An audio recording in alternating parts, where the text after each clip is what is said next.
Welcome to my class. আমি প্রদ্যুৎ। দেখো আজকে আমি তোমাদের করাবো ক্লাস 6 এর গণিত বিষয়ের কোষে দেখি 18.3।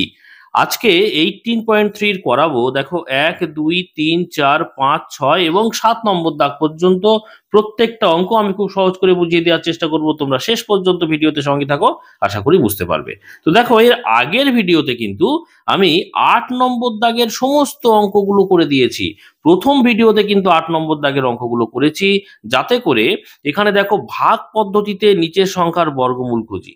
অর্থাৎ ভাগ পদ্ধতিতে বর্গমূল যদি আমরা না জানি তাহলে অন্য অঙ্কগুলো করতে অসুবিধা হবে। সেই জন্যই কিন্তু 8 নম্বর দাগের অঙ্কগুলো আমি প্রথমে করে নিয়েছি।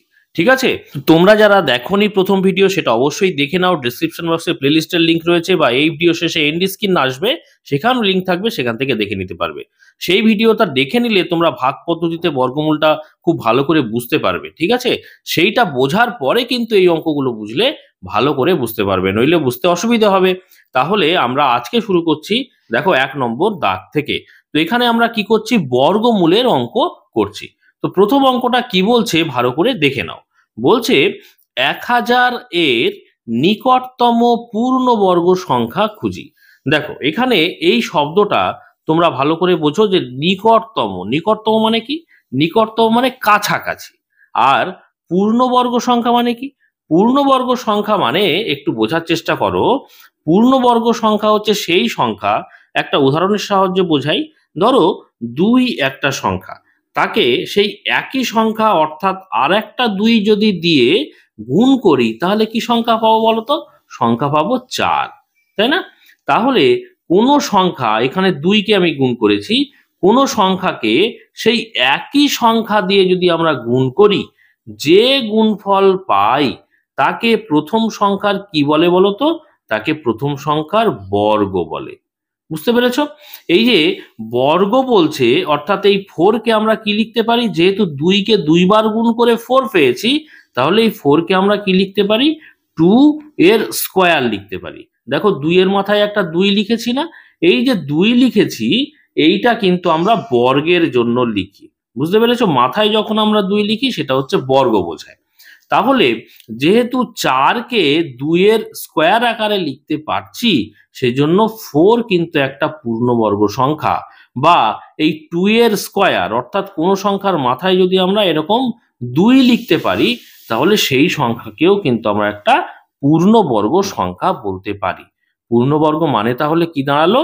যে সংখ্যাটাকে বর্গমূল করা যায়। দেখো 2 স্কয়ার কেও বর্গমূল করা যায়, 4 কেও বর্গমূল করা যায়, বা যে সংখ্যার মাথায় এরকম 2 লিখতে পারি বা বর্গ সংখ্যা লিখতে পারি, সেই সংখ্যা হয়ে গেল পূর্ণরূপে বর্গ। আশা করি বুঝতে পেরেছো। এইবারে আমরা কি করব, দেখো 1 নম্বর দাগের অঙ্কটা শুরু করছি। 1000 এর নিকটতম পূর্ণবর্গ সংখ্যা খুঁজি। তাহলে আমরা প্রথমে কি করব বলতো? 1000 কে ভাগ প্রক্রিয়ায় আমরা বর্গমূল করব। ঠিক আছে, তো ভাগ প্রক্রিয়ায় বর্গমূল তো আমি বলে দিয়েছি, 8 নম্বর দাগের প্রত্যেকটা অঙ্ক করে দিয়েছি, ভালো করে দেখে নাও, সেখানে সেখানে ভালো করে বুঝে নিতে পারবে। এবারে ভাগ প্রক্রিয়ায় বর্গমূলের নিয়ম কি? দেখো ভাগ প্রক্রিয়ায় বর্গমূলের নিয়ম হচ্ছে, আমরা ভাগ যেভাবে করি সেরকম এরকম চিহ্ন দেব। এবার কি করব না, ডান দিক থেকে জোড়ায় জোড়ায় আমরা চিহ্নিত করব। ডান দিক থেকে, দেখো এইদিকে ডান দিক আর এইদিকে হচ্ছে বাঁ দিক, তাহলে ডান দিকে জোড়ায় জোড়ায় মানে দেখো এই দুটো শূন্য জোড়া করলাম, আর এই 1 0 অর্থাৎ 10-এর মাথায় একটা করে দাগ দিলাম। দাগ দিলাম মানে কি? জোড়া তৈরি করলাম। বোঝা গেল? আমরা এখানে যা যা করব সব কিন্তু জোড়ায় জোড়ায়। ভাগ প্রক্রিয়ায় যেমন এক একটা সিঙ্গেল সিঙ্গেল ভেবেছিলাম, এখানে জোড়াতে জোড়াতে ভাববো। জোড়া মানে কি? দুটো করে সংখ্যা একসঙ্গে ভাববো। বোঝা গেল? এবারে আমরা এই 10কে ভাগ করার চেষ্টা করব কি করে না, একই সংখ্যার গুণ করব। কি সেরকম বিষয়টা? অর্থাৎ এই এখানে যে সংখ্যাটা বসাবো, সেই একই সংখ্যা এখানে বসাবো। এই দুটো একই সংখ্যা গুণ করে দেখব 10-এর সঙ্গে মেলে কি না। দেখো আমি ডান দিকে যদি বিষয়টাকে লিখি, দেখো এখানে যদি আমি 1 লিখি, এখানেও 1 লিখি, তাহলে 1 1 কে কত হচ্ছে? 1। দেখো 1 গুণ 1 সমান 1 হয়ে গেল। তাহলে 10-এর থেকে অনেক ছোট হবে না? আচ্ছা 2 নিই, 1-এর পরে পরের সংখ্যা হচ্ছে 2, তাহলে 2 গুণ 2 অর্থাৎ 2 দুগুণে কত হচ্ছে? 4।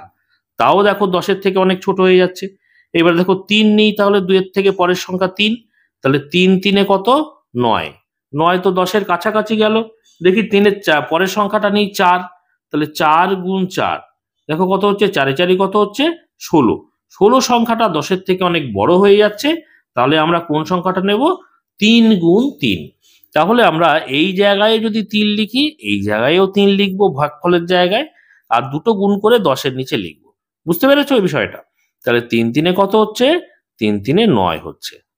এবারে আমরা যেমন করে ভাগের সময় বিয়োগ করি উপরের থেকে নিচেরটা, সেইভাবে বিয়োগ করে দেবো। দেখো 9-এর কয় দাও, 0 রয়েছে উপরে ছোট সংখ্যা, মানে আমরা 10 বেশি করে ধরবো, তাহলে 9-এর কয় দাও, 0-কে 10 ধরবো, তাই তো? তোমরা এইভাবে বিয়োগ করতে নিশ্চয়ই জানো। তাহলে 9-এর কয় দাও 10, 1 দাও 10। হাতে থাকলো, যেহেতু আমরা 0-কে 10 ধরেছি, তাহলে হাতে কত থাকবে, 1 থাকবে। সেই 1টা বাঁদিকে চলে আসবে, তাহলে 1 আর 1 মিলে গেল, বাঁদিকে 0 বসানোর দরকার নেই। তাহলে 10 থেকে 9 বিয়োগ করে আমরা পেলাম 1। এইবারে আমরা যখন ভাগ করেছিলাম তখন কি করেছিলাম বলতো, তখন এরকম বিয়োগ করার পরে ডান দিকে যে সংখ্যাগুলো রয়েছে পড়ে, সেখান থেকে একটা করে সংখ্যা নিচে নামাচ্ছিলাম। কিন্তু এখানে আমরা কি বলেছি দেখো, যে উপরে জোড়ায় জোড়ায় করেছি না, যা কিছু ভাববো সব জোড়াতে জোড়াতে ভাববো। অর্থাৎ এই জোড়া সংখ্যা কিন্তু দুটো একসঙ্গে নিচে নামবে, দুটো শূন্য একসঙ্গে নিচে নেমে চলে আসবে। বুঝতে পেরেছো তো? আমি এই যে তীর চিহ্নটা দিলাম, এটা তোমাদের বোঝার জন্য দিয়েছি, তোমরা যখন অঙ্ক করবে দেওয়ার দরকার নেই। এবারে এই পর্যন্ত তোমরা বুঝলে, এবারে আমরা কি করব, দেখো এখানে আবার একটা এরকম চিহ্ন দেব, ঠিক আছে? এবারে এই যে ভাগফলে যে সংখ্যাটা পেয়েছি তার 2 গুণ, অর্থাৎ 2 গুণ করে আমরা এখানে লিখব। তাহলে 3-এর ডবল, ডবল কত, 3-এর ডবল হচ্ছে 3 দুগুণে 6, তাহলে 6 এখানে লিখলাম। ঠিক আছে, এইবারে কি বিষয়টা বলো তো, এইবারে হচ্ছে এখানে আমি যদি 6-এর পরে যে সংখ্যা নেব, ধরো আমি এখানে যদি 1 নিই, তাহলে এখানেও 1 নিতে হবে। এখানে যদি 2 নিই, এখানেও 2 নিতে হবে। এখানে 3 নিলে এখানেও 3 নিতে হবে। বুঝতে পেরেছো? এবারে এখানে যে সংখ্যাটা নেব, এখানে সেই একই সংখ্যা নেব, নিয়ে সেই সংখ্যার সঙ্গে এই পুরো সংখ্যাটাকে গুণ করে এখানে যে সংখ্যাটা আছে তার সঙ্গে মেলানোর চেষ্টা করব। বোঝা গেল? তাহলে দেখো তো, আমি যদি এখানে 1 নিই, তাহলে কত হয়ে যাচ্ছে, 6-এর পরে 1 নিলে 61, তাহলে এখানেও আমরা 1 নেব। এখানে যদি 2 নিই, তাহলে এখানেও 2 নেব, তাই তো? তাহলে এখানে দেখো, আমি এই যে 6-এর নামটা পড়বো, এবার 10-এর সঙ্গে মেলানোর চেষ্টা করব। 6-এর নামটা পড়ো তো, 6 1 কে 6, 6 দুগুণে 12, 6 দুগুণে 12 মানে কি 10-এর থেকে বড় হয়ে গেল না? তাহলে 2 দিয়ে যাবে না, 1 দিয়েই যাওয়ার সম্ভাবনা আছে। তাহলে এখানটায় আমরা 1 লিখবো, এখানটায় আমরা 1 লিখবো। ঠিক আছে, এবার এই 1-এর সঙ্গে এই পুরো বিষয়টাকে গুণ করে এখানে লিখবো। দেখো 1 1 কে 1, আর 6 1 কে কত, 6, তাহলে 61 হয়ে গেল। এইবারে আমরা কি করব বলো তো, বিয়োগ করে দেবো উপরের থেকে। তাহলে বিয়োগ করলে কত হচ্ছে, দেখো 1-এর কয় দাও, 0-কে 10 ধরবো, তাহলে 1-এর কয় দাও 10, 9 দাও 10, হাতে থাকে কত 1। তাহলে 6-এর 1-এ কত, 7 হচ্ছে, 7-এর কয় দাও 10, 7 8 9 10, 3 দাও 10, তাই না? তাহলে 3 লিখে দিলাম। এইবারে আমরা দেখতে পাচ্ছি নিচে পেয়েছি আমরা 39, তাহলে তো ভাগ মিললো না। তাহলে এই ভালো করে বিষয়টা বোঝার চেষ্টা করো তো, এই যে 39, এই সংখ্যাটা যদি না থাকতো, ঠিক আছে, আমি অন্য কালার দিয়ে লিখে তোমাদের বোঝানোর চেষ্টা করছি। দেখে এই ভাগশেষটা যদি না থাকতো, তাহলে কি হতো, ভাগ মিলে যেত। ভাগশেষ যদি না থাকে তাহলে ভাগ মিলে যেত তো, তাই তো? তাহলে সংখ্যাটা কি হয়ে যেত, পূর্ণবর্গ হয়ে যেত। এখানে কি বলেছিল দেখো তো, বলেছিল যে হাজারের নিকটতম পূর্ণবর্গ সংখ্যা খুঁজে। তাহলে পূর্ণবর্গ তো হচ্ছে না, কেন হচ্ছে না, কারণ এই 39 কি হয়েছে, ভাগশেষ হয়ে গেছে। তাহলে এই 1000 থেকে যদি 39টাকে বিয়োগ করে দেওয়া হয়, তাহলে সংখ্যাটা যেটা পাবো সেটা কি পাবো, পূর্ণবর্গ সংখ্যা পাবো। আচ্ছা, সেটা আগে করি। দেখো আমরা কি করছি, এইভাবে লিখছি, দেখো বোঝার চেষ্টা করো। অতএব মূল সংখ্যাটা ছিল, যাকে আমরা ভাগ প্রক্রিয়ায় বর্গমূল করার চেষ্টা করলাম, সেই সংখ্যাটা হচ্ছে 1000। তাহলে 1000 সংখ্যাটাকে লিখে তার থেকে যেটা ভাগশেষ পেলাম বিয়োগ করে দিই। বিয়োগ করলে কত হচ্ছে দেখো তো, 9-এর কয় দাও 10, এই 0-কে 10 ধরবো। দেখো পাশাপাশি বিয়োগ করছি, তোমাদের যদি যদি পাশাপাশি বিয়োগ করতে অসুবিধা হয়, তাহলে এখানে উপর নিচ করে বিয়োগ করে দেখে নেবে। 9-এর কয় দাও 10, 1 দাও 10, হাতে থাকে কত 1, সেই একটা 3-এর সঙ্গে যোগ হয়ে গেল, অর্থাৎ 4 হয়ে গেল। 4-এর কয় দাও, পরের সংখ্যাটা হচ্ছে দেখো 0 মানে 10 ধরবো, 4-এর কয় দাও 10, 6 দাও 10, তাই না? আবার 10 ধরেছি মানে হাতে থাকছে 1, সেই একটা এই জায়গাটায় চলে আসবে। সেই একের কয় দাও, ওপরে দেখো শূন্য আছে, মানে কি করব 10 ধরবো, তাহলে একের কয় দাও 10, 9 দাও 10, তাই তো? হাতে থাকে কত? 1, সেই একটা এই জায়গায় চলে আসবে, 1 1 মিলে গেল। বুঝতে পারছো তো? দেখো, যদি পাশাপাশি বুঝতে না পারো আমি এখানটায় দেখাচ্ছি, দেখো এই যে হাজার, তোমরা নিশ্চয়ই পারো পাশাপাশি, তাহলে বুঝতে অসুবিধা হবে বলে আমি একটুখানি দেখাচ্ছি।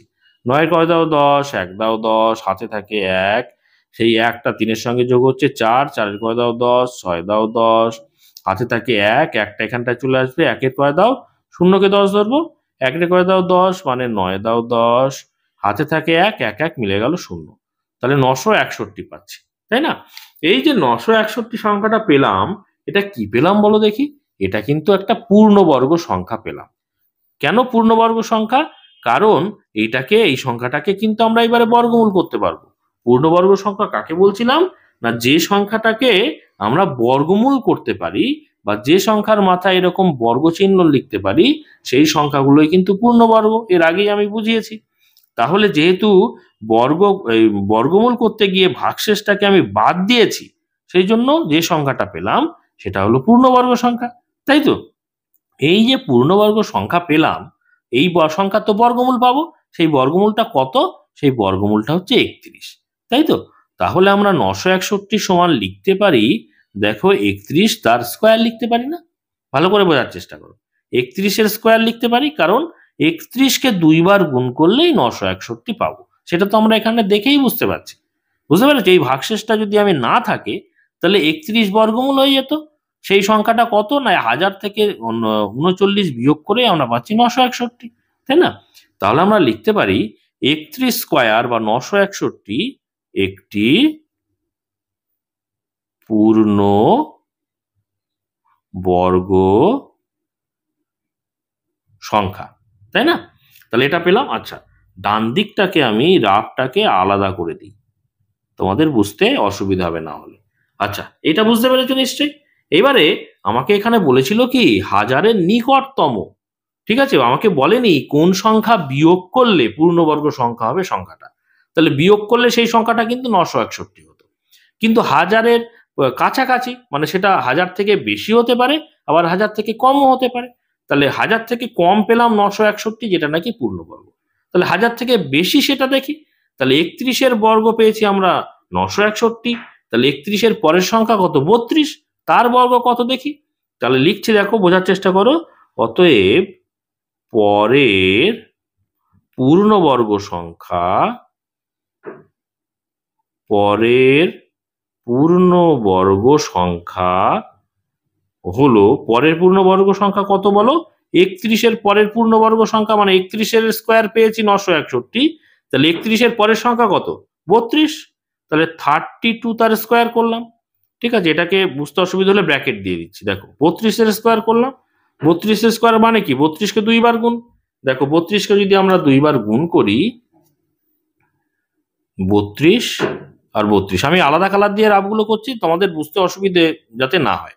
দেখো 2 দুগুণে 4, 3 দুগুণে 6, পরের লাইনে চলে এসো, এখানে শূন্য হয়ে যাবে, 3 দুগুণে 6, 3 3-এ 9, যোগ করে দাও, এটা হয়ে গেল 4, 6 আর 6 12, 2 হাতে থাকে 1, 9 আর 1-এ 10, কত পেলাম? 1024 পেলাম। তাহলে 32 স্কোয়ার বা 32-কে বর্গ করলে আমরা পাচ্ছি 1024। তাহলে দুটো পূর্ণবর্গ সংখ্যা পেলাম, একটা 961 যেটা নাকি 1000-এর থেকে ছোট, আর একটা পেলাম 1024 যেটা 1000-এর থেকে বড়। তো ভালো করে খেয়াল করো তো, দেখো এখানে মাঝখানে আমি 1000 লিখলাম, তার আগে হচ্ছে 961 আর পরে হচ্ছে 1024, ঠিক আছে? বোঝার চেষ্টা করো, আগে 961 পরে 1024, তাহলে কাছাকাছি বলেছে। এখানে নিকটতম মানে কি? কাছাকাছি, সেটা আগেও হতে পারে পরেও হতে পারে। তো ভালো করে খেয়াল করো, 1000 থেকে 961-তে আসতে বেশি পথ অতিক্রম করতে হবে, না 1000 থেকে 2024 যেতে গেলে বেশি সংখ্যা যোগ করতে হবে? দেখো 1024 তো অনেক কাছে, কারণ 1024-এ যেতে গেলে 1000-এর সঙ্গে 24 যোগ করতে হবে, এটাতে যেতে গেলে 24 যোগ করতে হবে, আর এইটাতে আসতে গেলে কি করতে হবে? না দেখো 39 বিয়োগ করতে হবে, 39। তাহলে 961-তে আসতে গেলে 1000 থেকে বিয়োগ 39 করতে হবে, তাহলে 39 নিশ্চয়ই 24-এর থেকে বড়, তাই না? তাহলে 24টা যাওয়াটা আমাদের কাছাকাছি হয়ে যাবে 1024। তাহলে সেটাই দেখো আমি লিখবো এখানটায়, যেটা আমি এখানে বোঝালাম। কি লিখছি দেখো, যে 1000 থেকে 1024 থেকে যদি আমরা 1000 বিয়োগ করি, তাহলে কত হচ্ছে বলতো? এই যে 1024 পেয়েছি তো, তাহলে আমাদের মূল সংখ্যাটা ছিল কি 1000। তাহলে 1024 থেকে 1000 যদি বিয়োগ করি কত পাবো বলো? 24 পাবো। এই যে 24 সংখ্যাটা পেলাম, 24টা কি 39-এর থেকে কি ছোট? তাহলে 24 সংখ্যাটা লেস দেন 39 করলাম। লেস দেন চিহ্ন মানে নিশ্চয়ই জানো তোমরা, যে যার দিকে মুখ বন্ধ থাকে সে ছোট হয়, যার দিকে মুখটা খোলা থাকে সে হয়ে যায় বড়। তাহলে 39-এর থেকে 24 কি হচ্ছে? 39-এর থেকে 24 কি হচ্ছে না ছোট হচ্ছে। তাহলে কাছাকাছি সংখ্যা কোনটা হবে? 1000-এর কাছাকাছি সংখ্যা হবে 1024, তাই তো? তাহলে আমরা উত্তরটা এভাবে লিখবো, অতএব 1000 এর নিকটতম পূর্ণবর্গ সংখ্যা হলো 1024। ঠিক আছে, এটাই হয়ে গেল কিন্তু আমাদের উত্তর, কারণ এইভাবেই উত্তরটা চেয়েছিল যে 1000-এর নিকটতম পূর্ণবর্গ সংখ্যা খুঁজি। সেটাই লিখেছি আমরা, 1000-এর নিকটতম পূর্ণবর্গ সংখ্যা হলো কত না 1024। তাহলে ড্রাফটটাকে আমি একটুখানি আলাদা করে দিলাম। আশা করি তোমরা বুঝতে পেরেছো 1 নম্বর দাগেরটা। ঠিক আছে, এবারে আমরা করবো দেখো 2 নম্বর দাগের অঙ্কটা। 2 নম্বর দাগের অঙ্কটা কি বলছে ভালো করে দেখে নাও। বলছে 9585 থেকে কোন ক্ষুদ্রতম সংখ্যা বিয়োগ করলে বিয়োগফল একটি পূর্ণবর্গ সংখ্যা হবে হিসাব করি। দেখো এই অঙ্কটা কিন্তু আগের তুলনায় আরো সহজ। কি বলছে? কোন ক্ষুদ্রতম সংখ্যা বিয়োগ করলে, তো বিয়োগটা তো আমরা পরে করব। আগে আমরা কি করব? এই 9585 সংখ্যাটাকে ভাগ প্রক্রিয়ায় বর্গমূল করব। ঠিক আছে, তবে তো বুঝতে পারবো কত বিয়োগ করলে পূর্ণবর্গ হবে। তাহলে 2 নম্বর দাগের অঙ্কটা আমরা করছি। প্রথমে কি করব বলো? 9585 সংখ্যাটাকে ভাগ প্রক্রিয়ায় বর্গমূল করব। তো আমরা কি করছিলাম? প্রথম থেকে ডান দিক থেকে জোড়ায় জোড়ায় করব। দেখো জোড়ায় জোড়ায় করলাম ডান দিক থেকে। এবারে কি করব না, এখানে যে সংখ্যাটা নেব সেই একই সংখ্যা এখানটায় নিয়ে গুণ করে 95-এর সঙ্গে মেলানোর চেষ্টা করব। ঠিক আছে, তো দেখো এখানে যদি আমরা 1 নিই, এখানে 1, 1 1 কে 1, 95-এর থেকে অনেক ছোট হয়ে যাচ্ছে। আচ্ছা 2 2 4, তারপরে 3 3 9, তাই তো? এরকম এখানে 3 নিলে এখানেও 3 নেবো, এখানে 4 নিলে এখানেও 4, অর্থাৎ 4 4 16, অনেক ছোট। 5 5 কত? 25, 6 6 কত? 36, 7 7 কত? 49, এরকম নামতা পড়বে। ঠিক আছে, এরকম আশেপাশে কিন্তু এরকম গুণ করে দেখার কোনো প্রয়োজন নেই। আচ্ছা 7 পর্যন্ত হয়ে গেল। 8 দেখো, 8 আসছে 64, তাও 95-এর থেকে অনেক ছোট হয়ে গেল। তারপরে 8-এর পরে কত? 9, 9 9 81, 95-এর কাছাকাছি গেল। এবার দেখো 10 10 কে 100, 95-এর থেকে বেশি হয়ে যাচ্ছে। তাহলে কি হয়ে যাবে? 9 হবে, তাই না? এখানে 9, এখানেও 9। তাহলে 9 9 কত? 81 আমরা 95-এর নিচে লিখবো। এবার বিয়োগ করে দেবো, যেভাবে আমরা ভাগ প্রক্রিয়ায় বিয়োগ করি। তো দেখো বিয়োগ করলে কত হচ্ছে? 1-এর করে দাও 5, 4 দাও 5, 8-এর করে দাও 9, 1 দাও 9, তাহলে কত হলো? 14 বেরোলো। এবারে আমরা কি করেছিলাম না, ভাগের সময় একটা করে সংখ্যা নামাতাম, আর ভাগ প্রক্রিয়ায় বর্গমূলের সময় আমরা সবসময় জোড়ায় জোড়ায় ভাববো। দেখো এখানেও জোড়া, এখানেও জোড়া, তাই না?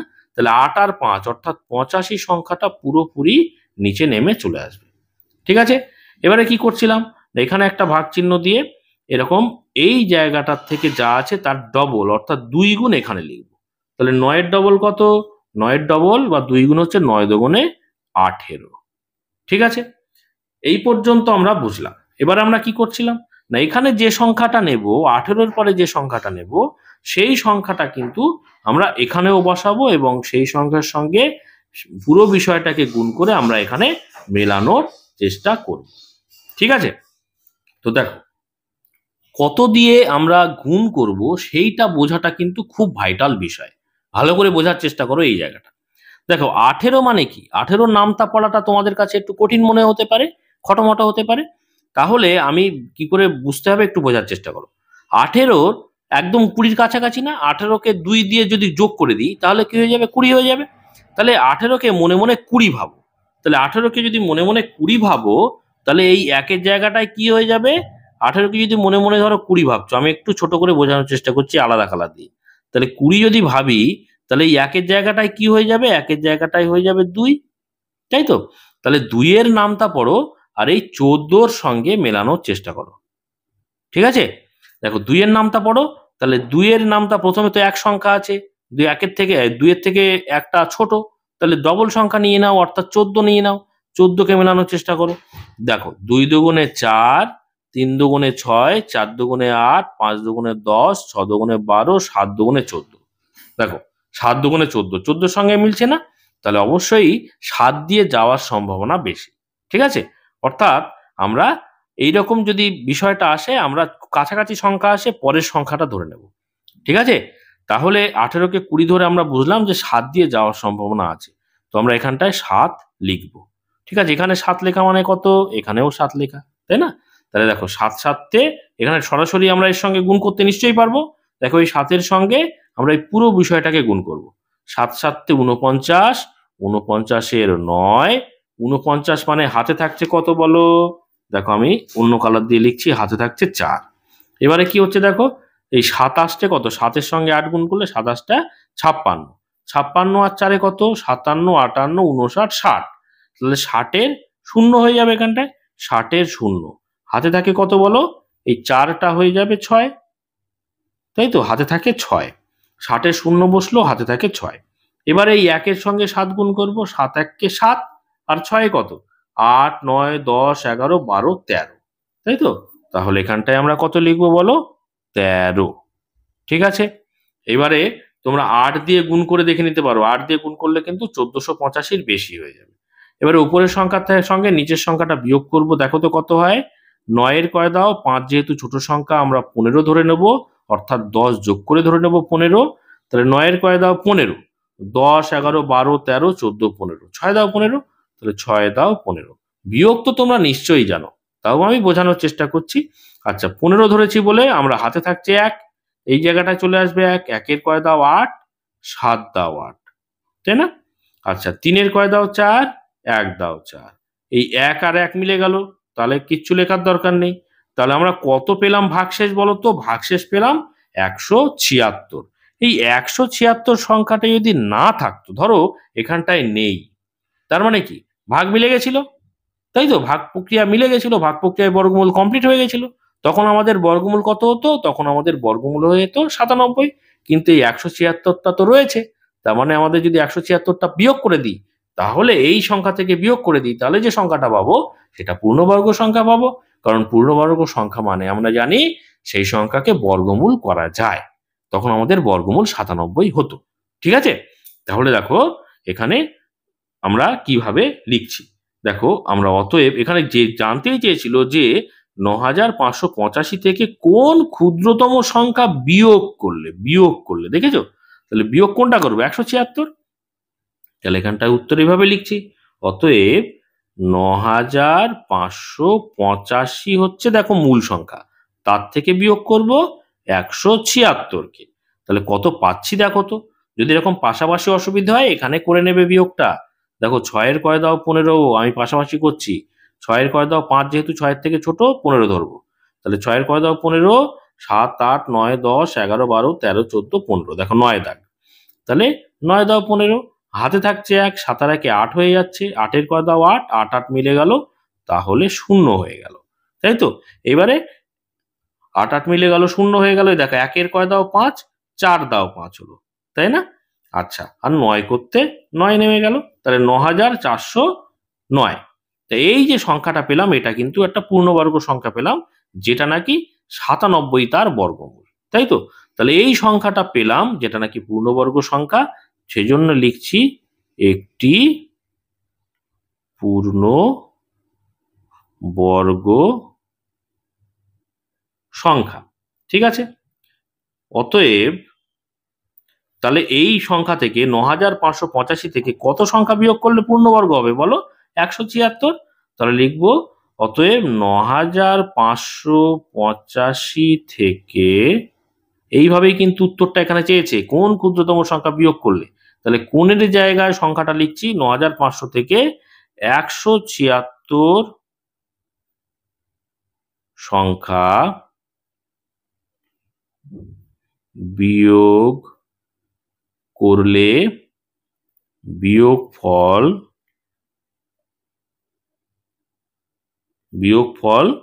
পূর্ণবর্গ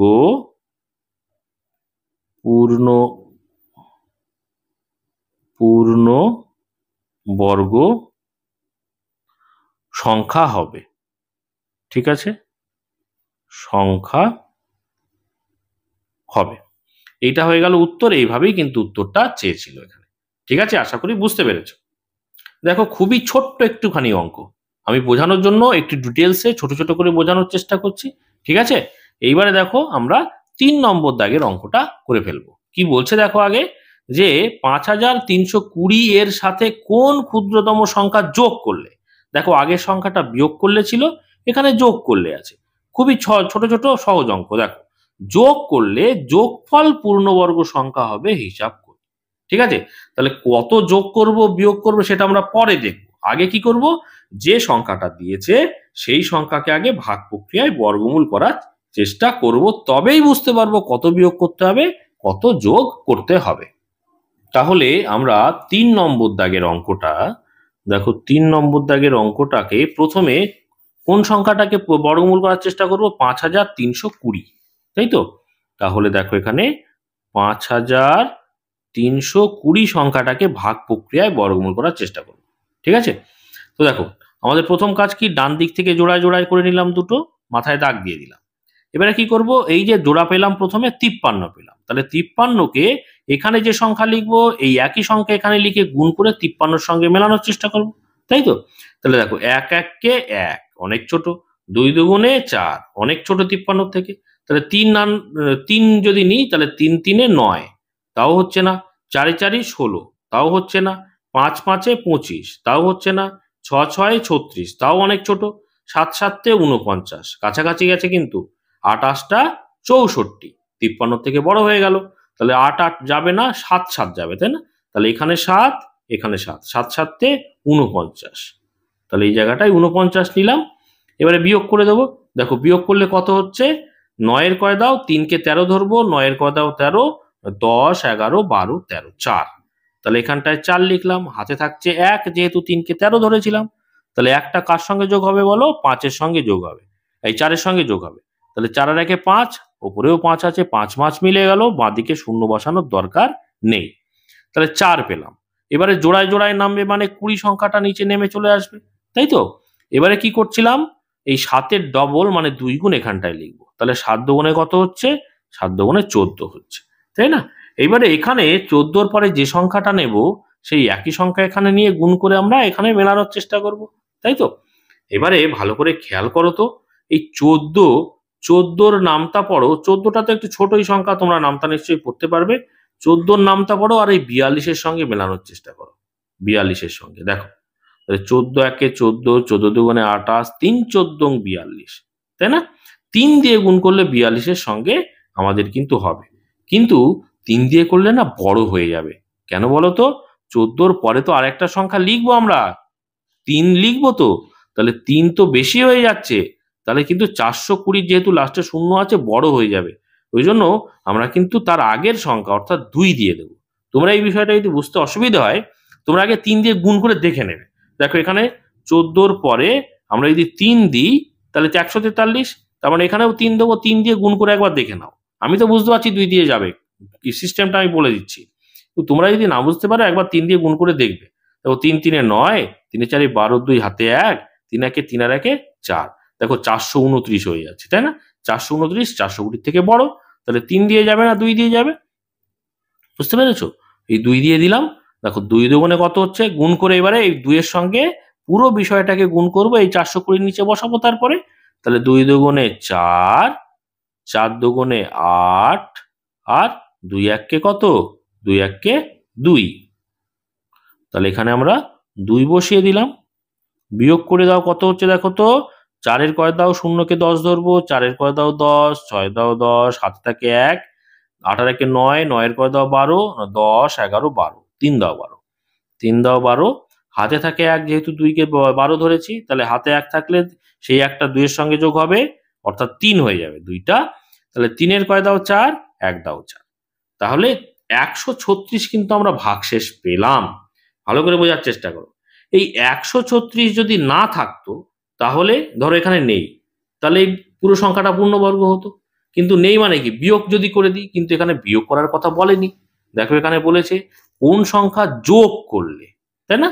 যদি বলতো আগের সংখ্যাটার মতো বিয়োগ করলে, তাহলে আগের অঙ্কের মতো জাস্ট বিয়োগ করলেই কিন্তু আমরা বিষয়টা বলে দিতে পারতাম যে যদি বলে বিয়োগ করলে, তাহলে 136 বিয়োগ করলে সংখ্যাটা পূর্ণবর্গ হবে। কিন্তু এখানে বলেছে কি, এখানে বলছে যোগ করলে। যোগ করলে মানে কি, যোগ করলে দেখো ভালো করে বোঝার চেষ্টা করো যে এখানে আমরা এইটা যদি বিয়োগ করি, তাহলে যে সংখ্যাটা পাবো সেটার বর্গমূল কত পাবো? 72, তাই না? তাহলে এর যোগ করলে মানে কি, তাহলে এই যে 5320 তার পরের সংখ্যা নিশ্চয়ই হবে, তার থেকে বড় সংখ্যা হবে, তবেই তো আমরা যোগ করতে পারবো। তাহলে সেই বড় সংখ্যা যদি আমরা পূর্ণবর্গ পেতে চাই, তার বর্গমূল কত হবে? নিশ্চয়ই 72 নয়, 72-এর পরের সংখ্যা অর্থাৎ 73 হবে। বুঝতে পেরেছো? তাহলে এই যে সংখ্যাটা, তার থেকে যদি 136 বিয়োগ করি, তাহলে সেই সংখ্যার বর্গমূল পাবো 72। তাহলে কোন সংখ্যা যোগ করলে পাবো কি করে? না, তার বর্গমূল, যে সংখ্যাটা যোগ করে পাবো তার বর্গমূল কি হবে? অবশ্যই 73 হবে, অর্থাৎ 72-এর পরের সংখ্যা হবে। বুঝতে পেরেছো? দেখো আমি লিখছি, বোঝার চেষ্টা করো। দেখো এখানে লিখছি, অতএব পরবর্তী বর্গমূল, পরবর্তী বর্গমূল, পরবর্তী বর্গমূল কি? পরবর্তী বর্গমূল 72। এই যে এখনকার বর্গমূল কত? 72। যদি এই 136 না থাকতো, তাহলে এখনকার বর্গমূল কত? 72। তাহলে পরবর্তী বর্গমূল কি হবে? 72 যোগ 1 অর্থাৎ কি? 73, তাই তো? অতএব 73 এর বর্গ, 73-এর বর্গ মানে কি? 73-কে 2 বার গুণ, বা 73 স্কোয়ার করতে পারতাম। 73-কে 2 বার গুণ করলে কত হচ্ছে বলো তো? দেখো আমি ডান দিকে করছি, 73 গুণ 73, গুণ করো তো। দেখো 3 3 9, 3 7 কত? 21। পরের লাইনে চলে এসো, শূন্য দাও এখানটায়। 3 7 21, 21-এর 1 হাতে থাকে 2, 7 7 49, আর 2 50, 51। তাহলে 51 যদি আমরা যোগ করে দিই কত হচ্ছে? 9 আর 0 যোগ করলে 9, 1 আর 1-এ 2, 2 আর 1-এ 3, 5 করতে 5। তাহলে 5329, 5329 পেলাম। তাহলে 5329 কিন্তু পরের বর্গ সংখ্যা, পূর্ণবর্গ সংখ্যা। তাহলে 5329 সংখ্যাটা যদি আমরা যেতে চাই, তাহলে আমাদের মূল সংখ্যা ছিল কত বলো? মূল সংখ্যা ছিল, দেখো মূল সংখ্যা ছিল 5320। তাহলে 5320 থেকে 5329 যেতে গেলে কত সংখ্যা যোগ করতে হবে? যত যোগ করলেই তো আমরা 5329 তো কি পেলাম? পূর্ণবর্গ সংখ্যা। এখানে জিজ্ঞেস করেছিল যে কোন ক্ষুদ্রতম সংখ্যা যোগ করলে, তাহলে কোন সংখ্যা যোগ করলে আমরা পাবো? হ্যাঁ, কোন সংখ্যা যোগ করলে বলো? তাহলে এই যে সংখ্যাটা পেয়েছি 5329 থেকে, আমরা যে সংখ্যা থেকে যে সংখ্যার সঙ্গে যোগ করতে চাইছি, অর্থাৎ 5320 বিয়োগ করলেই সে তো সেই সংখ্যাটা পেয়ে যাবে, তাই না? তাহলে আমরা লিখছি, দেখো অতএব 5329 এই সংখ্যাটা তোমরা পাচ্ছি যোগ করে। তাহলে কত যোগ করতে পারছি? যোগ করে পাবো না, 5329 থেকে মূল সংখ্যা ছিল কত? 5320, বিয়োগ করে দিই। দেখো 5320 থেকে 5329 বিয়োগ করছি, দেখো শূন্যর কয় দাও? 9, 9, তাই তো? তাহলে 2-এর কয় দাও? 2, মিলে গেল। 3 3 মিলে গেল, 5 5 মিলে গেল। তাহলে অর্থাৎ শুধু 9 থাকছে। তাহলে 5320-র সঙ্গে 9 যোগ করলেই কিন্তু 9 পাচ্ছি, তাই না? তাহলে 9, এই যে ক্ষুদ্রতম সংখ্যা, এইভাবে কিন্তু উত্তরটা চেয়েছে। ক্ষুদ্রতম সংখ্যা যোগ করলে, যোগ করলে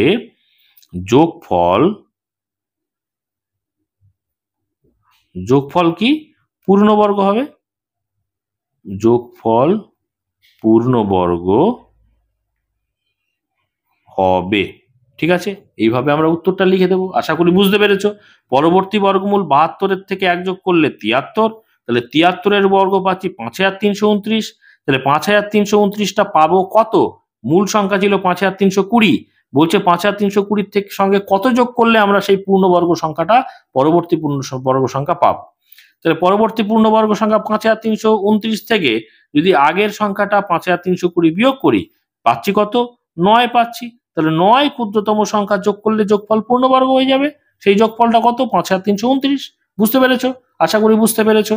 এবারে আমরা চলে যাব পরবর্তী অঙ্ক, অর্থাৎ 4 নম্বর দাগের অঙ্কটা। 4 নম্বর দাগের অঙ্কটা কি বলছে আগে দেখে নাও।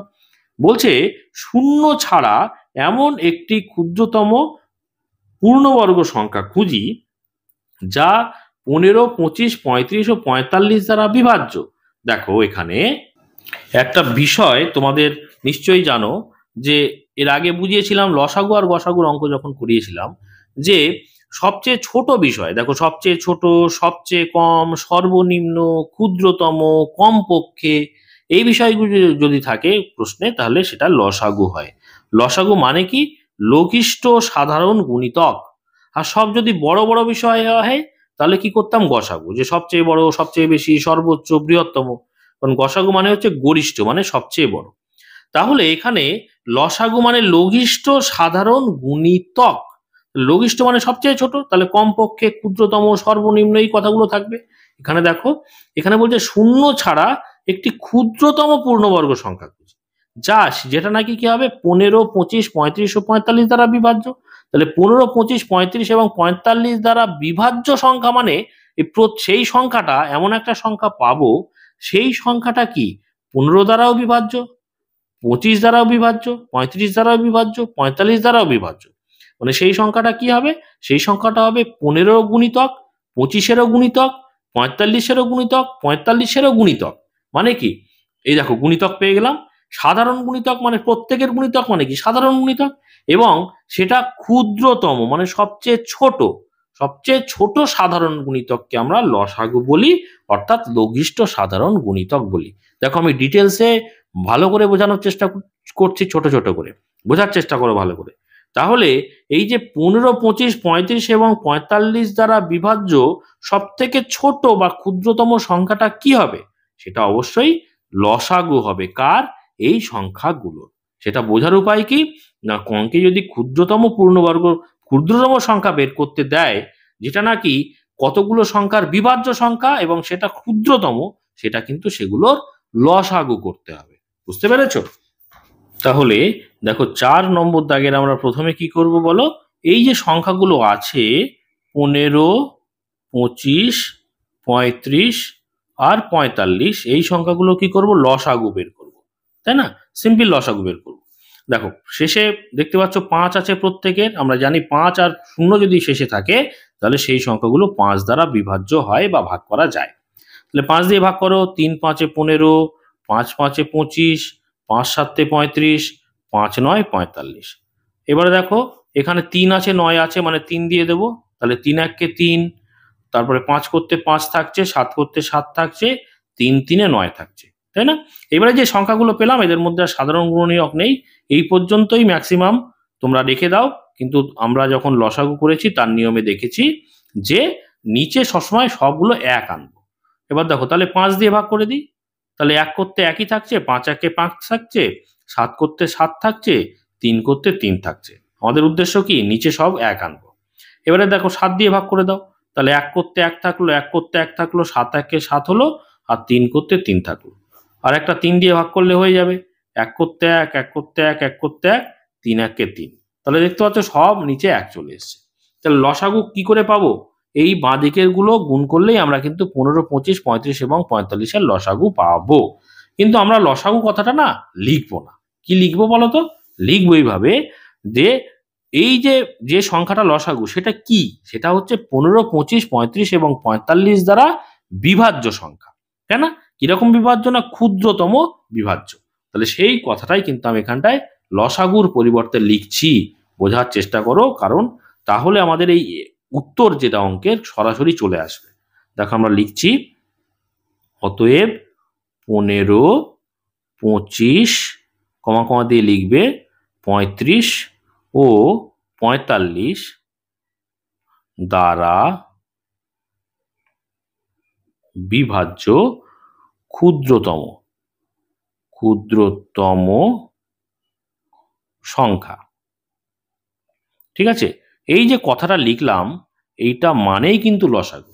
যে বিভাজ্য সংখ্যা মানে কি? বিভাজ্য সংখ্যা মানে গুণিতক, প্রত্যেকের দ্বারা বিভাজ্য মানে সাধারণ গুণিতক, আর ক্ষুদ্রতম মানে কি? লঘিষ্ঠ সাধারণ গুণিতক। ঠিক আছে, তাহলে আমরা এই লসাগু মানে 5 গুণ, পরে দেখো পরের, আচ্ছা পরপর লিখে নিই, 3, তারপরে 5, তারপরে 7, তারপরে 3, এই সংখ্যাগুলো আছে না? তাহলে দেখো তো কতগুলো জোড়ায় পেলাম। এ একটা 5, এ একটা 5, তাহলে 5 গুণ 5, আমি পাশাপাশি লিখছি, জোড়ায় পাচ্ছি। তারপরে দেখো এ একটা 3, এ একটা 3, তাহলে 3 গুণ 3 পাচ্ছি। আর 7 দেখো একা পড়ে আছে, তাহলে জোড়ায় পেলাম 5, জোড়ায় পেলাম 3, 7 কিন্তু আর পেলাম না জোড়াতে।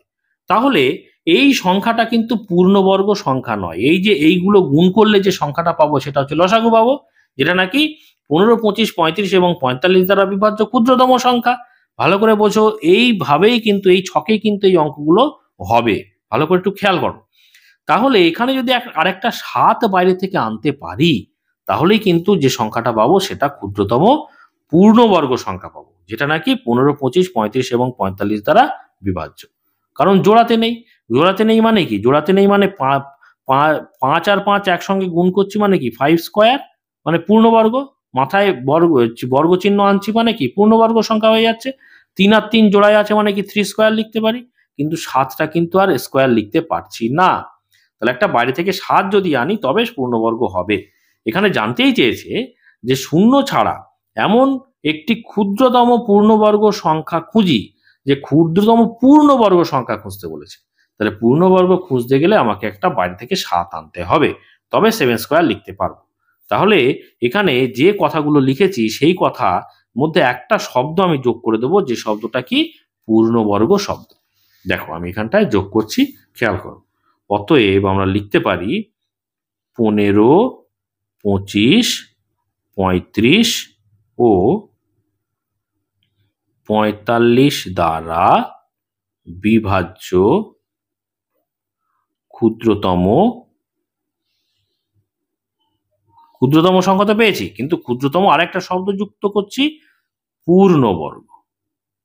ক্ষুদ্রতম পূর্ণবর্গ সংখ্যা কি পাবো? দেখো তো একটু নিচে করে করছি, কারণ ডান দিকে জায়গাটা কমে গেল। দেখো 5 স্কোয়ার তো ছিলই, 3 স্কোয়ার তো ছিলই পূর্ণবর্গ, কিন্তু 7 তো পূর্ণবর্গ নেই, একা আছে, ওই জন্য বাইরে থেকে একটা 7 নিয়ে আসছে। এই সংখ্যা 7টা বাইরে থেকে আনলাম, বুঝতে পেরেছো? তাহলে গুণ করে দিই। 5 স্কোয়ার মানে কত? 25, 5 5 25, 3 স্কোয়ার মানে 3 3 9, আর 7 7 7 কত? 7 7 আচ্ছা 7 7 49 একেবারে লিখে দিলাম। এবারে 25-এর সঙ্গে 9 গুণ করো। দেখো 5 9 45, 45-এর 5 হাতে থাকে 4, আচ্ছা 9 দুগুণে 18 আর 4-এ 19 20 21 22, তাহলে 225। 225-এর সঙ্গে 49 যদি 49 গুণ করে দিই তাহলেই হয়ে যাবে। দেখো ডান দিকে জায়গা নেই, বাঁ দিকে রাফটা করছি। 225 49 গুণ করে দাও। দেখো 5 9 45, 45-এর 5 হাতে থাকে 4, 9 দুগুণে 18, 19 20 21 22, 22-এর 2 হাতে থাকে 2, 9 দুগুণে 18, 19 20। পরের লাইনে চলে যাও। 4 5 20, 20 শূন্য হাতে 2, 4 দুগুণে 8 আর 2 10, 10-এর 0 হাতে থাকে 1, তাই না? 4 দুগুণে 8 আর 1 9, যোগ করে দাও। দেখো 5 2 আর 0 যোগ করলে 2, 0 0 0, 9 আর 2 11, তাহলে পাচ্ছি আমরা 11,025। ঠিক আছে, এই যে সংখ্যাটা পেলাম, এই সংখ্যাটা পেলাম কি? 15 25 35 ও 45 দ্বারা বিভাজ্য শুধু ক্ষুদ্রতম সংখ্যা নয়, এটা পূর্ণবর্গ সংখ্যা। বোঝা গেল? তাহলে এইটাই কিন্তু আমাদের এখানে জানতে চেয়েছিল। এই ধরনের অঙ্কগুলো কিন্তু সব এই ছকে হবে, ভালো করে খেয়াল করো। আগে আমরা লসাগু যে বিষয়টা সেটা এরকম, সেই সংখ্যাগুলো দ্বারা বিভাজ্য ক্ষুদ্রতম সংখ্যা লিখবো, তারপরে যে সংখ্যা গুণ করলে বা ভাগ করলে বিষয়টা পূর্ণবর্গ হবে, সেই সংখ্যাটাই কিন্তু আমরা এখানটায় লিখে দেবো পূর্ণবর্গ শব্দটা যোগ করে। ঠিক আছে, তাহলে এইটা হয়ে গেল উত্তর 11,025। আশা করি বুঝতে পেরেছো। এবার আমরা চলে যাব 5 নম্বর দাগের অঙ্কটা কি বলছে। বলছে 4 অঙ্কের ক্ষুদ্রতম ও বৃহত্তম পূর্ণবর্গ সংখ্যা খুঁজি, যা 8 15 20 ও 25 দ্বারা বিভাজ্য। তাহলে আমাদের প্রথমের কাজ হচ্ছে এই 8 15 20 ও 25 দ্বারা বিভাজ্য যেটা সংখ্যা, সেটা কি? না এর লসাগু। তাহলে এই অঙ্কটাও কিন্তু আমরা আগের যে অঙ্কটা করেছি সেই রকম ভাবেই করব, ঠিক আছে?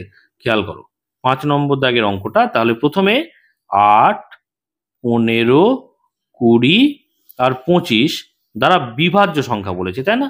এত দ্বারা বিভাজ্য সংখ্যা মানে কি? এই সংখ্যাগুলোর লসাগু বের করব, সেটা ক্ষুদ্রতম সংখ্যা। আচ্ছা, তাহলে আমাদের প্রথমেই দেখো 5 আছে, 20 আছে, 25 আছে, মানে শেষে 5 আর 0 আছে। 5 দিয়ে প্রথমে ভাগ করে দিই, তাহলে 8 করতে 8 থাকছে, 5 দিয়ে 3 5 15, 4 5 20, 5 5 25। এবারে দেখো 2 দিয়ে দিতে পারবো, কারণ 8 আর 4 আছে, 2 দিয়ে দিলে কত হচ্ছে? 4 দুগুণে 8, 3 করতে 3, 2 দুগুণে 4, 5 করতে 5। ফের দেখো 2 দিয়ে দিব, 2 দিয়ে দিলে কত হচ্ছে? 2 দুগুণে 4, 3 করতে 3, 2 1 2 আর 5 করতে 5। এই পর্যন্ত রাখলেই না হবে, কেন বলো তো? কারণ শেষে দেখো আর কোনো সাধারণ গুণিতক নেই। কিন্তু আমরা লসাগু নিয়মের ক্ষেত্রে দেখেছি যে আমরা নিচে সব 1 আনি, তাই না? তাহলে এবারে 2 দিয়ে দাও, 2 1 2, 3 করতে 3 থাকছে, 1 করতে 1 থাকছে, 5 করতে 5 থাকছে। ফের দেখো 3 দিয়ে ভাগ করে দিচ্ছি, 1 করতে 1, 3 1 3, 1 করতে 1, 5 করতে 5। এবারে দেখো 5 দিয়ে দাও, তাহলে 1 করতে 1, 1 করতে 1, 1 করতে 1, 5 1 5। তাহলে দেখতে পাচ্ছ নিচে সবগুলো 1 চলে এসছে, মানে আমরা বাঁ দিকের গুলো নেব লসাগু নির্ণয় করতে। তাহলে আমরা আগের অঙ্কে যেভাবে লিখেছিলাম যে 8, 15, 20 ও 25 দ্বারা বিভাজ্য, এই লসাগুর পরিবর্তে লিখবো কি? বিভাজ্য ক্ষুদ্রতম সংখ্যা। তাহলে লিখছি দেখো, অতএব 8, 15, 20 ও 25।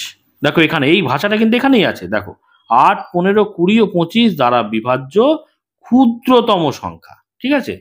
দ্বারা বিভাজ্য। আমরা কিন্তু লসাগু কথাটা লিখতেই পারতাম, কিন্তু অঙ্কের যে উত্তর যেভাবে চেয়েছে এইভাবে লিখলে কিন্তু উত্তরটা সহজে চলে আসে। তোমরা এই ছকটা ভালো করে খেয়াল করে নাও, ভালো করে বুঝে নাও।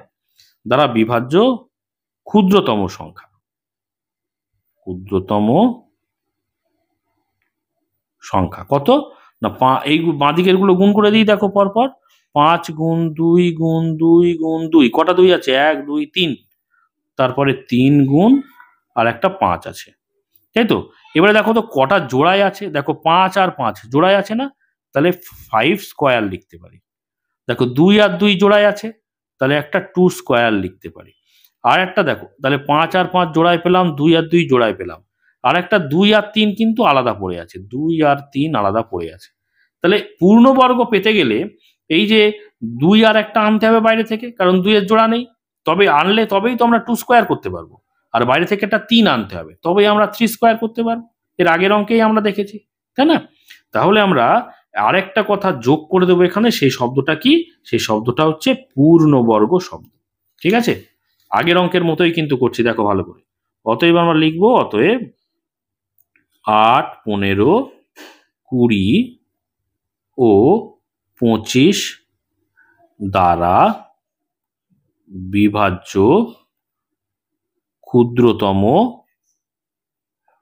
ক্ষুদ্রতম পূর্ণবর্গ।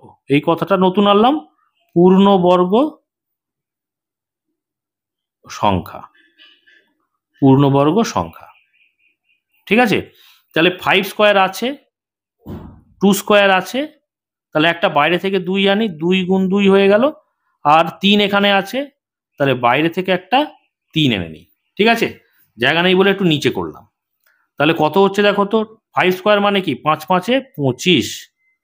2 স্কোয়ার মানে কি? 2 দুগুণে 4। আবার দেখো 2 দুগুণে 4, 3 3 কত পেলাম? 9। গুণ করে দিই, দেখো তো 25 আর 4 গুণ করলে 4 25 100, তাই তো? আর এখানে কত? 4 9 36। তাহলে 100-র সঙ্গে 36 গুণ করলে কত হবে? 36-এর পরে দুটো শূন্য বসিয়ে দেবো, অর্থাৎ 3600। তাহলে 3600 সংখ্যাটা কি পেলাম না? যেটা নাকি 8, 15, 20 ও 25 দ্বারা বিভাজ্য ক্ষুদ্রতম পূর্ণবর্গ সংখ্যা পেলাম, ঠিক আছে? তাহলে ক্ষুদ্রতম পূর্ণবর্গ সংখ্যা পেলাম। এখানে কিন্তু আরেকটা জানতে চেয়েছি যে 4 অঙ্কের ক্ষুদ্রতম এবং বৃহত্তম। 4 অঙ্কের, ভালো করে খেয়াল করো, 4 অঙ্কের। তো এটা কত অঙ্কের পেলাম? 4 অঙ্কের, তাই না? এখানে কটা আছে? 1 2 3 4, 4টি অঙ্ক আছে। তাহলে 4 অঙ্কের ক্ষুদ্রতম পূর্ণবর্গ সংখ্যা কিন্তু পেয়ে গেছি, কিন্তু বৃহত্তম পূর্ণবর্গ সংখ্যা কত সেটা তো আমাদের জানতে হবে। তাহলে দেখো আমরা এখানটা এইভাবে লিখছি যে অতএব লিখি, অতএব এই যে এতগুলো দ্বারা পূর্ণবর্গ সংখ্যা এইটা পেলাম 3600 পেলাম, ভালো করে বোঝার চেষ্টা করো এই জায়গাটায়। তাহলে 8, 15, 20, 25 দ্বারা বিভাজ্য পরের পরের পূর্ণবর্গ সংখ্যা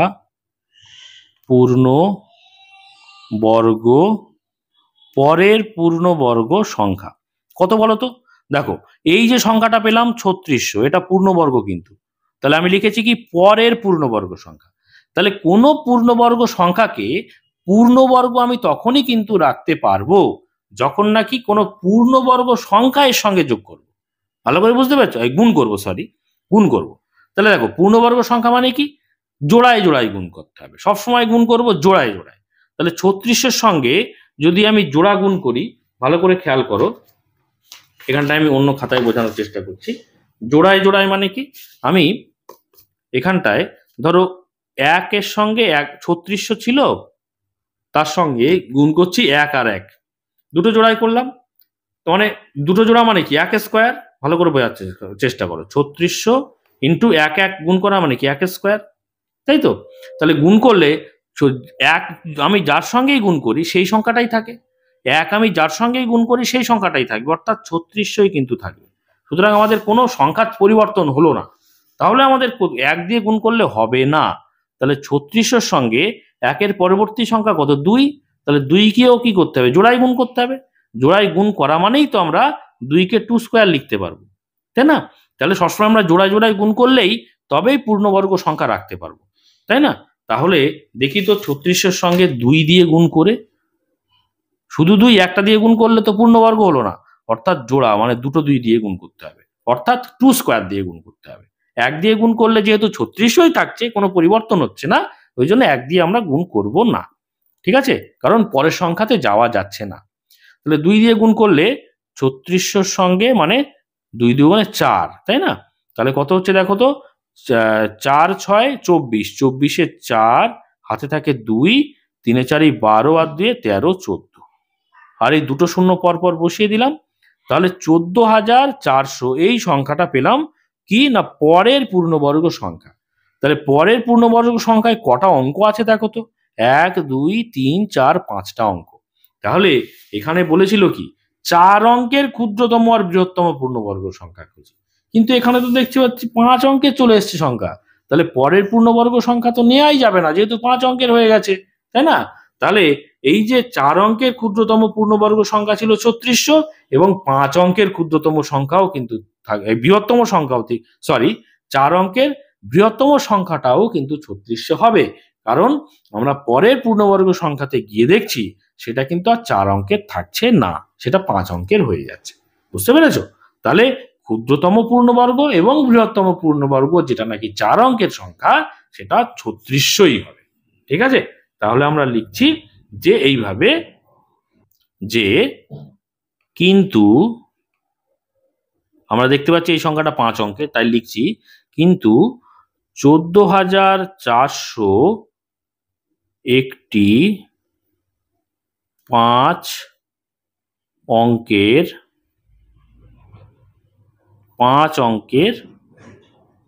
সংখ্যা, ঠিক আছে?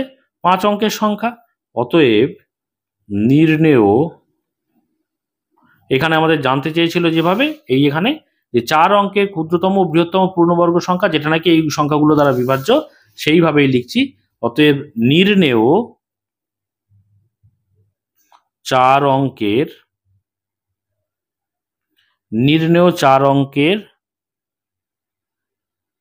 ক্ষুদ্রতম ও বৃহত্তম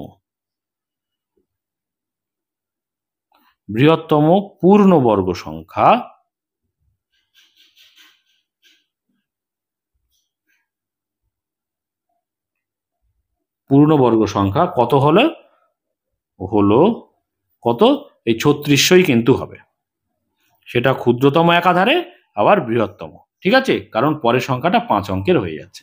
এটা হয়ে গেল কিন্তু আমাদের উত্তর।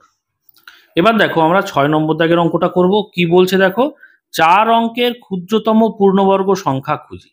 দেখো 4 অঙ্কের ক্ষুদ্রতম পূর্ণবর্গ সংখ্যা আমাদের নির্ণয় করতে গেলে আগে 4 অঙ্কের ক্ষুদ্রতম সংখ্যাটা কি তোমরা নিশ্চয়ই জানো।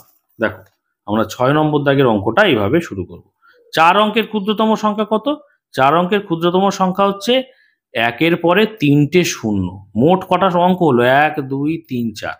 এটা হচ্ছে 4 অঙ্কের সব থেকে ছোট সংখ্যা বা ক্ষুদ্রতম সংখ্যা।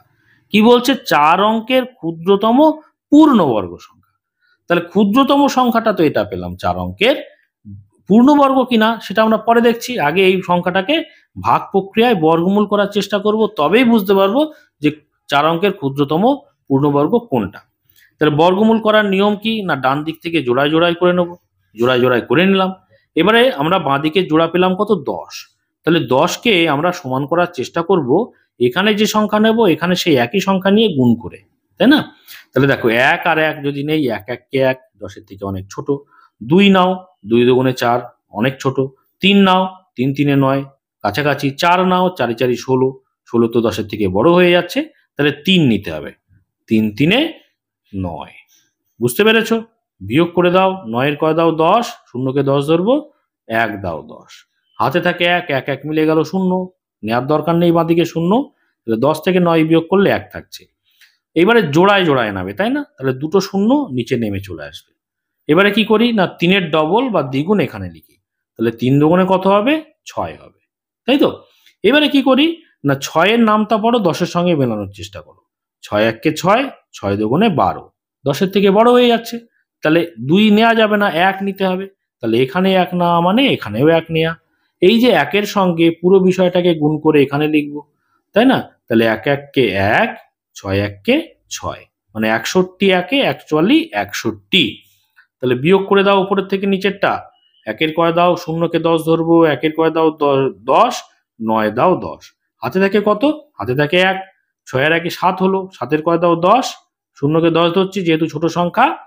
তাহলে 7-এর কয় দাও? 10, 3 দাও 10। হাতে থাকে 1, 1 1 মিলে গেল। তাহলে আমরা কত পেলাম বলো তো? 39 পেলাম। এবারে দেখো এই যে 39টা ভাগশেষ পেলাম, এইটা যদি না থাকতো, ধরো এটা নেই, তাহলে কি হতো? তাহলে এই সংখ্যাটা কি হয়ে যেত? পূর্ণবর্গ হতো। তাহলে এই সংখ্যাটা নেই মানে কি? এই সংখ্যাটা 1000 থেকে বিয়োগ করে দিই, সেই সংখ্যাটা কি পাবো? পূর্ণবর্গ পাবো, তাই না? তাহলে আমরা লিখছি অতএব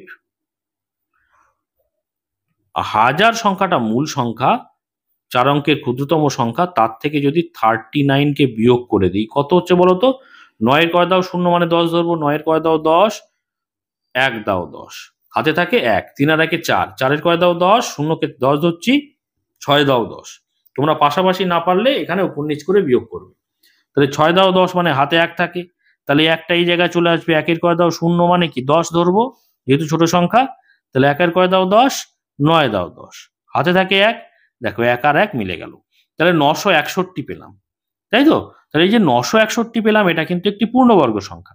তাহলে এটা লিখছি 961 একটি কত অঙ্কের? দেখো তো 1 2 3 অঙ্কের, তাই না? তাহলে 961 একটি 3 অঙ্কের পূর্ণবর্গ সংখ্যা। পূর্ণবর্গ সংখ্যা, তাই না? তাহলে 961 কিন্তু আমাদের এখানে চেয়েছে কি? 4 অঙ্কের ক্ষুদ্রতম পূর্ণবর্গ সংখ্যা। তাহলে 3 অঙ্কের তো রয়েছে, তাহলে 3 অঙ্কের হবে না। তাহলে পরবর্তী পূর্ণবর্গ সংখ্যাটা দেখি সেটা 4 অঙ্কের হয় কিনা। তাহলে দেখো 3 অঙ্কের পূর্ণবর্গ সংখ্যা আমরা তাহলে এইভাবে লিখবো, অতএব এই যে 3 অঙ্কের পূর্ণবর্গ সংখ্যা পেলাম, এর বর্গমূল কত বলো তো? দেখো এটা যদি না থাকতো তাহলে বর্গমূল কত হতো? 31 হতো না? যেটা নাকি 961, এটা বাদ দিয়ে কত পেলাম? 961। তাহলে 961-র বর্গমূল কত? অ্যাকচুয়ালি 31। তাহলে 31-এর পরবর্তী বর্গমূল কত? 32। তাহলে সেটাই লিখছি, দেখো 31 এর পরের বর্গমূল বা পরবর্তী বর্গমূল, 31-এর পরবর্তী বা পরের বর্গমূল সমান কত? 31 যোগ 1 সমান 32, তাই না? অতএব 32 তার স্কোয়ার করে দিই। 32 তার স্কোয়ার কত? 32-কে 2 বার গুণ করলে কত হয় বলো তো? দেখো 32 গুণ 32, এর আগেও করেছি আমরা। 2 দুগুণে 4, 3 দুগুণে 6। পরের লাইনে চলে এসো, এখানে শূন্য নিয়ে নাও। 3 দুগুণে 6, 3 3-এ 9। তাহলে কত হচ্ছে? যোগ করলে 4, 6 6 12, 2 হাতে 1, 9 আর 1-এ 10। তাহলে 1024 পাচ্ছি, তাই না? এটা রাফ।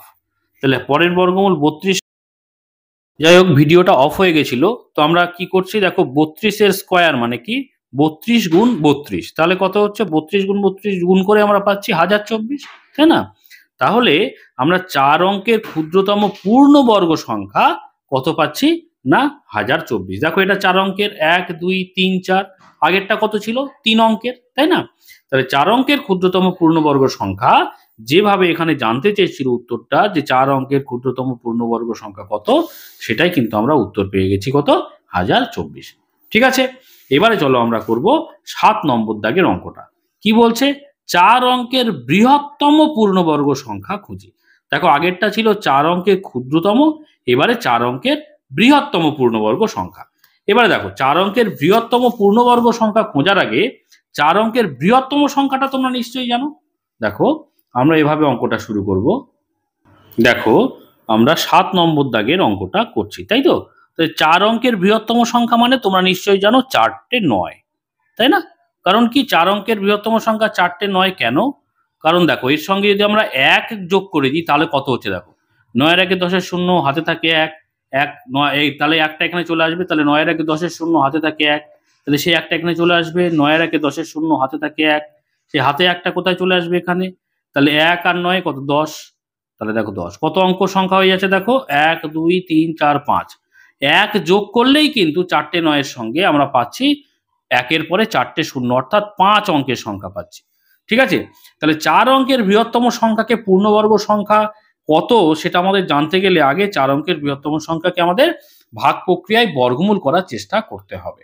ঠিক আছে, তাহলে বর্গমূল করার আগে আমরা কি করব, ডান দিক থেকে জোড়ায় জোড়ায় নেব। এতক্ষণে নিশ্চয়ই তোমরা বুঝে গেছো। আমি বারবার বলছি, যারা দেখোনি এর আগের ভিডিও, প্রথম ভিডিও অর্থাৎ কোষে দেখি 18.3 পার্ট 1, সেটা কিন্তু আমি 8 নম্বর দাগের সমস্ত অঙ্কটা করেছি প্রথমে। এই কারণেই করেছি যাতে করে ভাগ প্রক্রিয়ায় বর্গমূল তোমরা শিখে যাও।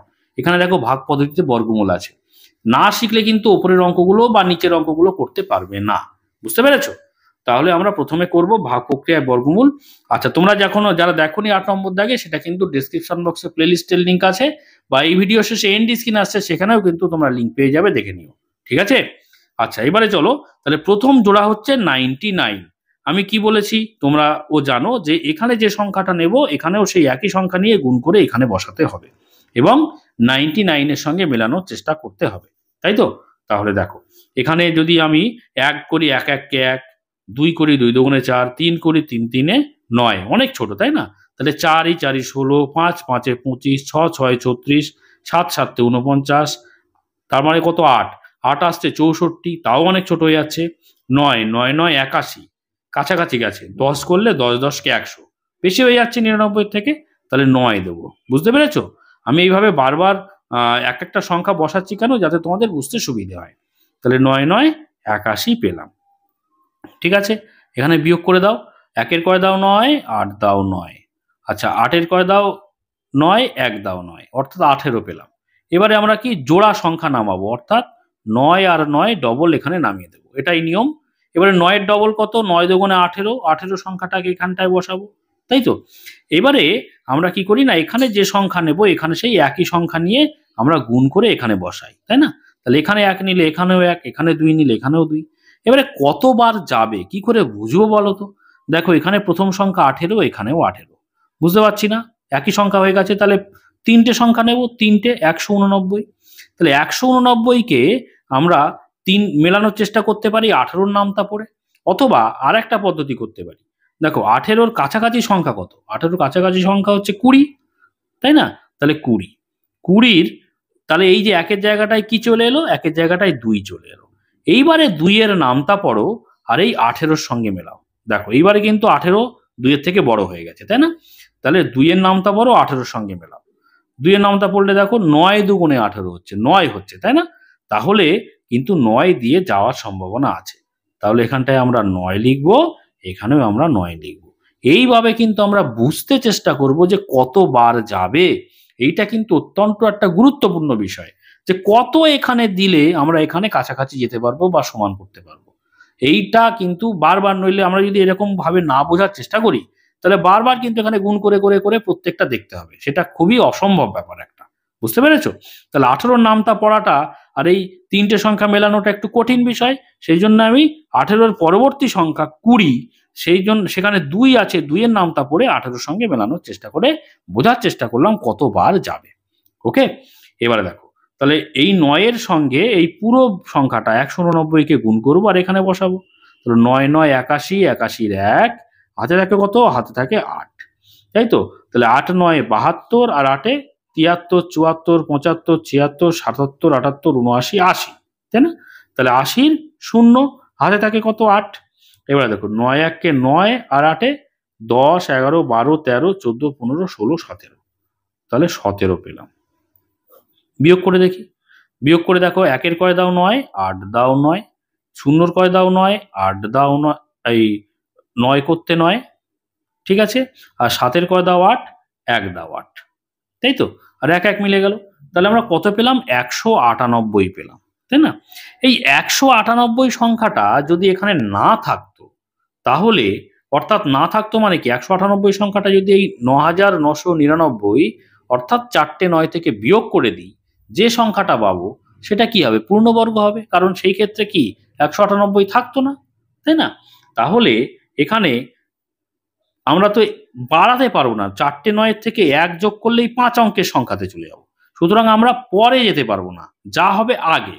এখানে বলেছে 4 অঙ্কের বৃহত্তম পূর্ণবর্গ সংখ্যা খুঁজি, তাহলে বৃহত্তম পূর্ণবর্গ সংখ্যা তো আমাদের 4টে 9, কিন্তু পূর্ণবর্গ সংখ্যাটা কত? পূর্ণবর্গ সংখ্যা মানে পূর্ণবর্গ করতে গেলে এই 198কে বাদ দিতে হবে, আর আমি 4 অঙ্কের বৃহত্তম সংখ্যার পরেও যেতে পারছি না, পরে যেতে গেলে আমাকে 5 অঙ্কের সংখ্যায় চলে যাচ্ছে, অর্থাৎ আমাকে বিয়োগ করে আনতে হবে, তাই না? তাহলে 198 সংখ্যাটা কিন্তু বিয়োগ করে দিলেই এই 9999 থেকে, তাহলেই আমরা 4 অঙ্কের বৃহত্তম পূর্ণবর্গ সংখ্যাটা পেয়ে যাব।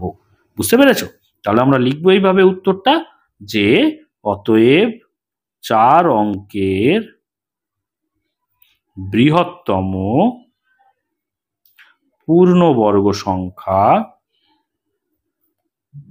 4 অঙ্কের বৃহত্তম পূর্ণবর্গ সংখ্যা সমান কত হবে বলো? মূল সংখ্যা ছিল 4টে 9, তার থেকে আমি 198 বিয়োগ করে দেব, কারণ এটা ভাগশেষ আছে, বিয়োগ করলে কত হচ্ছে দেখো তো, দেখো পাশাপাশি করছি, 8 কয় দাও 9, 1 দাও 9, আচ্ছা 9 কয় দাও 9, মিলে গেল 0, 1 কয় দাও 9, 8 দাও 9, আর 9 করতে 9, ঠিক আছে? পাশাপাশি অসুবিধে হলে ওপর নিচ করে নেবে বিয়োগটা, ঠিক আছে? তাহলে আমাদের উত্তরটা কত পেলাম বলো? 9801। তো আজকে এই পর্যন্ত, আশা করি তোমরা বুঝতে পেরেছো। 1 থেকে 7 নম্বর দাগের প্রত্যেকটা অঙ্ক করে দিয়েছি, তো আর 8 নম্বর দাগের তো প্রথম পার্টেই আমি অঙ্কটা করে দিয়েছি। এর পরবর্তী ভিডিওতে আমি 9 থেকে বাকি যে অঙ্কগুলো আছে সেগুলো পরপর করতে থাকবো। তোমরা সেই সমস্ত ভিডিও যদি পেতে চাও, অবশ্যই চ্যানেলটিকে সাবস্ক্রাইব করে নিয়ে সঙ্গে থেকো। আর আজকের ভিডিওটি যদি ভালো লাগে, অবশ্যই একটি লাইক করে দিও, কমেন্ট করো, বন্ধুদের মধ্যে শেয়ার করে দিও। আর শেষ পর্যন্ত ভিডিওতে সঙ্গে থাকার জন্য সকলকে অসংখ্য ধন্যবাদ।